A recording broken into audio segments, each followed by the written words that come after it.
I was in 10th grade at the time, and we lived in the government quarters provided by the steel plant where my father worked. These weren't your regular neighborhoods.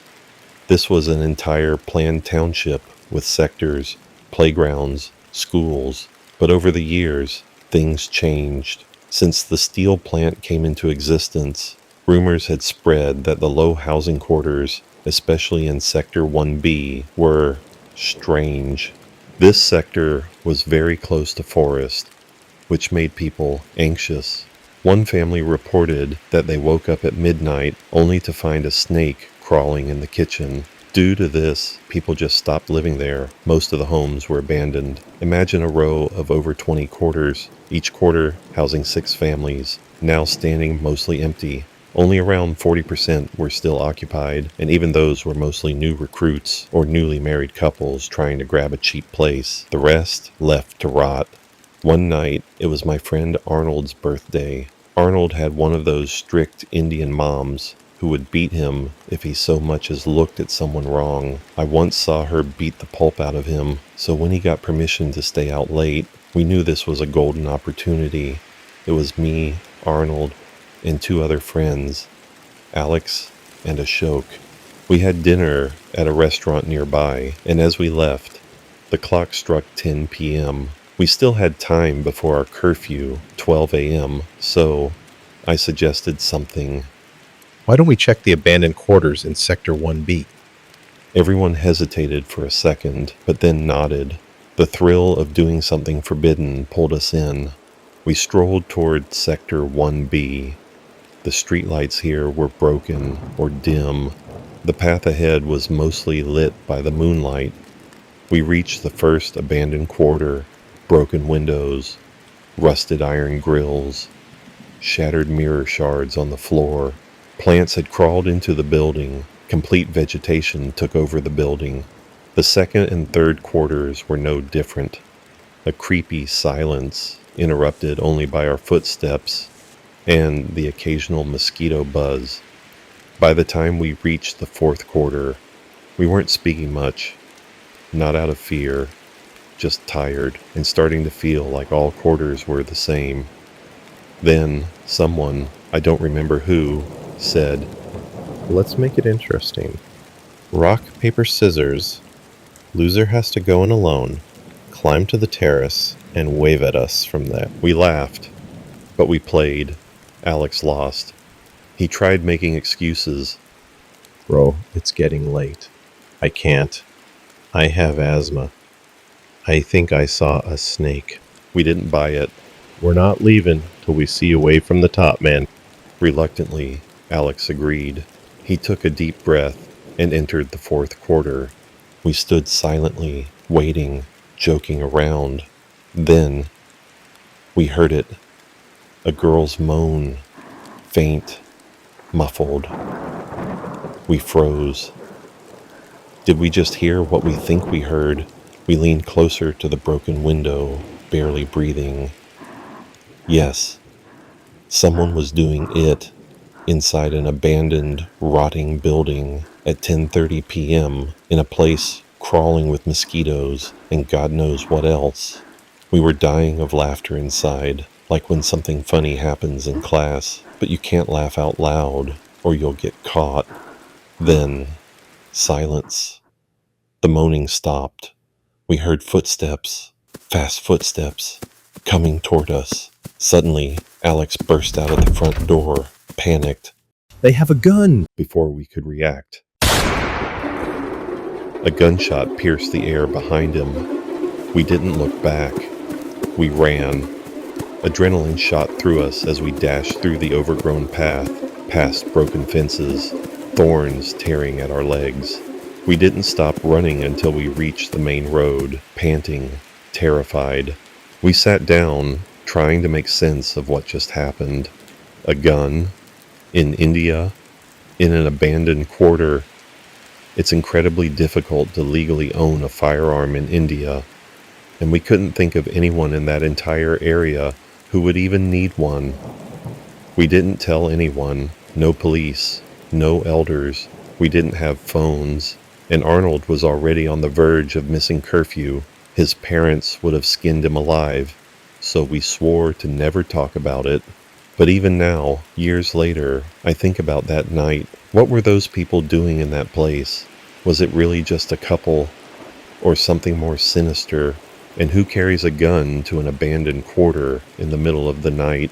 We never went back to Sector 1B after that, and to this day, I can't hear the sound of a distant firecracker without thinking about the sound of that gunshot.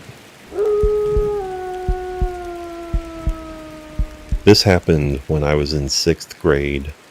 It was the last day of school before summer break, and like most kids, we were just excited to goof off and make the most of it. After school, one of my friends, let's call him Alex, had an idea. He said we should go check out Sector 2, where an old NDRF camp used to be, the National Disaster Response Force. He told us the camp had been shut down for months now, and kids in the area had started going there to explore and mess around, break stuff, throw rocks, typical dumb kid things. I wasn't exactly the bravest kid, but I didn't want to be the one to say no either. So it was me, Alex, and our third friend. We'll call him Arnold. The place looked exactly like you'd expect an abandoned government facility to look. Rust everywhere, paint peeling off the walls, doors half broken off the hinges. Plants and vines had pushed through cracks in the tiles and floors, and debris was scattered all over the place. There wasn't anything scary at all. It just looked like a place long forgotten. We walked through a few rooms, old offices, bunk areas, a few rusted beds, even what looked like an equipment locker, nothing out of the ordinary. Then we got to this small bathroom tucked in the back of the building. It wasn't exactly spooky, just old. A couple of sinks, a cracked tile floor, and a mirror above the basin. We walked in, joking about something funny that had happened in class earlier that day. Just dumb kid stuff, laughing, pushing each other around. That's when Alex, still half laughing, looked at the mirror and said, "Bro, I don't see our reflection." I turned toward it, thinking he was messing around. But the second I looked into that mirror, I stopped laughing. He wasn't joking. In the mirror, we could see the room perfectly. The door behind us, the sink in front of us, but not us. Our reflections were completely gone. I don't mean blurry or faint. I mean gone. It was like we weren't standing there at all. I remember leaning closer, turning my head, raising my hand. Nothing. Alex and I were just standing there, trying to wrap our heads around it. At first, we thought maybe the mirror was fake, like some two-way glass or a trick, but it was only us missing. Everything else reflected normally, and the more we stared, the more confused and scared we became. I can't explain it, but the longer I looked into that mirror, the more I felt detached, like everything around me was distant, but I just couldn't look away. That's when Arnold, the third friend, suddenly shouted from behind us. I didn't hear what he said. Honestly, I didn't even realize he was still in the room. Next thing I knew, he picked up a rock from the floor and smashed the mirror. Glass shattered all over the floor. He grabbed us both by the arms and pulled us outside. We were both angry at first. We didn't understand why he did it, but Arnold looked really shaken. He said, "I was calling you guys for almost a minute. You didn't even blink. You were just staring. It was like you were glued to the mirror." He told us he got a weird feeling, like something wasn't right, and when we didn't respond, he just acted. Alex and I looked at each other, confused. We genuinely thought we had only been looking at the mirror for a few seconds. We had no idea we were in that trance for so long. We laughed about it on the way back. It felt easier to joke than admit we were scared, but something about the whole thing felt off. And here's the part that still freaks me out to this day. About 3 days later, Alex and I decided to go back. We were curious, maybe try to find a piece of the mirror, just to prove to ourselves it really happened. We went back to the same bathroom, the same cracked walls, same rusted sink. But there was no mirror, not even broken pieces on the floor, no glass, no frame, not even the mark on the wall where a mirror should have been. It was like the mirror was never there. We searched the whole floor. We knew we were in the right room. It was unmistakable, but it was completely clean, like it had been cleared out or erased. I still think about it sometimes.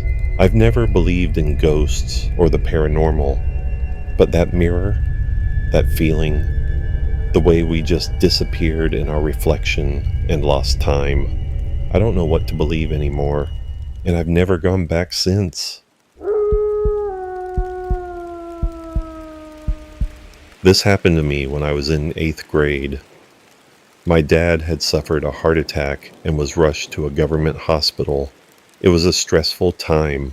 My mom and older brother stayed at the hospital for days at a stretch, only coming home occasionally to freshen up or check in on me before heading back. My mom didn't want me to see the harsh realities of Indian hospitals, especially how the poor are often neglected. I was too young to understand it all, but I vaguely knew the situation. I never visited the hospital once during those days, which left me feeling anxious, helpless, and alone. This heart attack happened one night around 11:30 p.m. on Monday. That night, I didn't get a minute of sleep. I stayed up the entire next day, Tuesday too. I didn't go to school. I couldn't focus on anything. By Tuesday night, I had been awake for over 36 hours straight. Around 8:30 p.m., one of my close friends, let's call him Ashok, came over to check on me. He'd heard what had happened and figured I could use some company. He pulled up on his scooty, a two-wheeler common here in India, and said, "Let's go for a ride. You need to get out for a bit." I hesitated at first. I was sleep-deprived, mentally drained, but I also needed a distraction, so I said yes. We rode around for a while, talking about random things. It wasn't anything deep, just normal, light conversation, something I hadn't had in days. At one point, Ashok stopped at a spot on the side of the road. It was open and quiet, and there was a cool breeze blowing through. We sat there for a bit, just letting the silence take over. That's when I noticed something. Ahead of us, maybe 100 feet away, there was a man walking away from us, toward the bend in the road. He was holding something, a large bucket, and dragging it along awkwardly. I just stared at him. It was such a random sight. Who carries a bucket on a road like this, in the middle of the night? Just then, a car came from ahead of the man, its headlights blinding for a moment as it approached. It passed right by the man I was watching, creating a brief blind spot. Then the car passed right by us, but by then, just like that, he was gone. The man and the bucket had completely vanished. I rubbed my eyes, thinking maybe I'd been blinded by the headlights. But when my vision cleared, there was nothing there. No movement, no man, no bucket. I turned to Ashok and asked, "Hey bro, did you see that man disappear over there?" He looked confused. "What man?" I said, "The man with the big bucket. He was just walking down the road right there." Ashok said, "Bucket? Dude, what are you talking about? There's no one there." I kept insisting. I described what I saw. He still had no idea what I was talking about. Frustrated, I asked him to take me closer to the spot where the man had been. He agreed, and we slowly rode over. The road was surrounded by thick forest and bushes on both sides. No trails, no side paths. No way a person could have just walked off into the forest without making a sound, or rustling the brush, or without a flashlight. There were no footprints, no drag marks from the bucket. It was like he'd been erased. I got off the scooty and started checking the area. Ashok stayed seated, waiting. I searched as much as I could, scanning for anything, a person, a bucket, something. Nothing. Suddenly, I heard Ashok start up his scooty and begin to drive away. I called out. Bro, wait, why are you leaving? He stopped and looked back at me, confused. Then he said something that still sticks with me. Wait, you're still over there. I thought you sat behind me. I said. No, I never got back on. His expression changed. Then, almost laughing nervously, he said, Huh, weird. I felt someone tap me on the shoulder just now. He didn't look scared, just a little spooked. I didn't say much. I got back on the scooty and sat behind him. A few seconds later, as we started riding back, Ashok suddenly said, Dude, stop messing around. I'm driving. I asked him what he meant.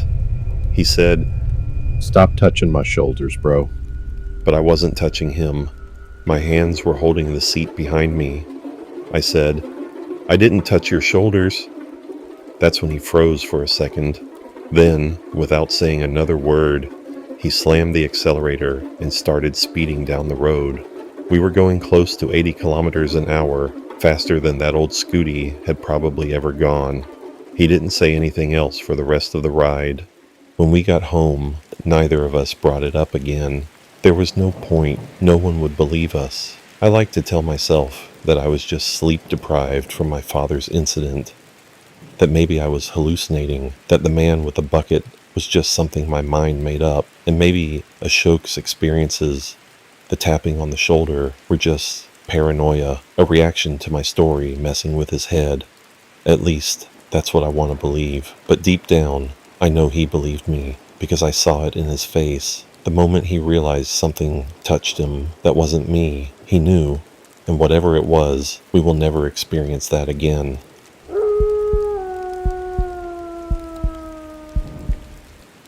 This story didn't happen to me. It happened to my friend's older sister, who I'll call Angela for the sake of this story. Angela was in her third year of college, just 1 year away from completing her B.Tech degree. She stayed in a women's hostel near campus in a small town in India. This took place during Dussehra, one of the biggest Hindu festivals. For those unfamiliar, it commemorates the triumph of Lord Rama over the demon king Ravana, symbolizing the victory of good over evil. Schools and colleges shut down for nearly a week. Most students and professors head back home to be with family, and for a few days, college campuses feel strangely empty, like a ghost town. Angela and her roommates didn't go home that year. They decided to stay back, catch up on some projects, and relax. One night, the girls decided to watch a horror movie together in their room. They laughed through most of it, saying how over the top it was. But by the end, one of them, her friend Anshu, had a dumb idea. She said, "Hey, why don't we try playing with a Ouija board?" At first, they laughed it off. None of them believed in ghosts. It was just something they'd seen in movies. But then Anshu actually went ahead and ordered one from Amazon the same night. The board arrived 3 days later. She had Prime delivery. It was just a simple cardboard Ouija board with a plastic planchette. The pointer you used to spell out messages. Angela, Anshu, and one more girl named Priyanka decided they'd actually try it. They didn't want to do it in their hostel room though, in case they got caught, so they chose a better spot, the abandoned canteen near the girls' hostel. It had been shut down the previous year due to high rent and low profits. Nobody went there anymore. The windows were cracked, the power was off, and there were broken chairs and tables scattered inside. It was perfect for what they wanted, and exactly the kind of place where something shouldn't be messed with. That night, they brought a bunch of candles to set the mood. They sat down, placed the Ouija board on a table, and lit the candles around it. They didn't take it seriously at first. They asked silly questions like, Are you a boy or a girl? Do you have a crush on someone? Are you gay? They were half laughing the entire time. Then Anshu asked, Is anyone here with us? No movement, nothing. She followed up with, If you're here, knock twice for yes, once for no. Still no response. Angela rolled her eyes and said, See, it's just nonsense. It's not real, only works in horror movies. That's when Anshu did something weird. She picked up the planchette, held it in front of her eye, and looked through the glass hole. She said, If they won't talk to us, maybe we can see them. Angela laughed again and said, Right, like that's gonna work. Anshu looked around the room through the planchette, slowly turning. Then she handed it to Angela and said, Maybe you'll see something I didn't. Angela looked through too, scanning the entire room. Nothing, just broken walls and candlelight flickering off the tiles. Then she handed the planchette to Priyanka, who had been quiet most of the time. What happened next was something Angela says she will never forget. Priyanka took the planchette, aimed it directly toward Angela, and froze. Her face went completely blank. Angela and Anshu looked at each other, confused. Anshu leaned forward and asked, Hey, what are you seeing? Priyanka didn't answer. Angela said her expression was like someone who had been hit with a sudden wave of terror. Her eyes were wide, but empty. Anshu stood up and walked over. As soon as she reached her, Priyanka collapsed. She fainted. The planchette hit the floor, and at that exact moment, a strong breeze came in through the broken window, blowing out every candle. The girls screamed, panicked.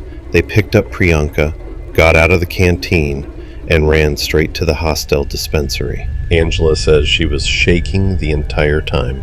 After leaving Priyanka in the nurse's care, she and Anshu ran back to the canteen. They didn't talk, they just acted. They grabbed the Ouija board, took it behind the building, and burned it. Angela said she watched every piece turn to ash.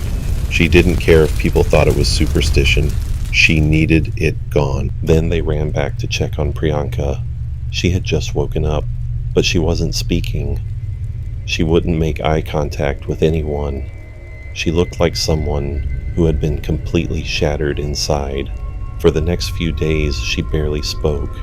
She stayed locked inside her room, even skipped meals. When she finally opened up, she told Angela and Anshu what she saw through the planchette. She said, There was a woman. Tall. Too tall. She bent forward just to match your height, Angela. Her face was completely covered with dirty, dry hair like a trash. Her skin was all wrong, like something that wasn't supposed to be alive. Her arms were too long, her neck tilted sideways, and she was wearing nothing but a dirty white outfit, maybe a torn sari or salwar, and she was standing beside you staring at me. After that, Priyanka became mentally unstable. She couldn't bring herself to look at people's faces. She said everyone's face reminded her of that thing. She stopped attending classes. She failed the semester. Eventually, she got a year back, and soon after, she changed colleges completely. She even changed her phone number. Angela hasn't heard from her since. Angela told this story to my friend. She looked guilty, like she'd done something she couldn't take back. She said, We were just trying to scare ourselves for fun, but we ended up ruining someone's life. This story happened to me during my third year of mechanical engineering. It was summer break, and most of my friends had left for internships in other cities. I chose to go back to my hometown to intern at my father's workplace. Because of that, I was one of the last people left in the hostel, and what happened the morning I left still makes me feel sick to my stomach every time I think about it. It was around 4 a.m. My train was scheduled for 6 a.m., and it takes about an hour and a half to reach the railway station from my hostel. I had already booked a cab the night before. The driver told me he'd be there by 4:30 sharp. So I got up, got ready, locked my hostel room, and stepped out with my luggage. I was on the 3rd floor in a 6-story building. I wheeled my bag over to the elevator and pressed the button, but the elevator was already on the 4th floor, and instead of coming down, it kept going up, probably someone going upwards. That's when I realized I needed to pee. There are no washrooms on the ground floor, and I didn't want to climb back up after coming down with my bag, so I decided to go quickly. Our washrooms on the 3rd floor are positioned in a way where you can see the elevator through a small open space between the corridor and the bathroom area.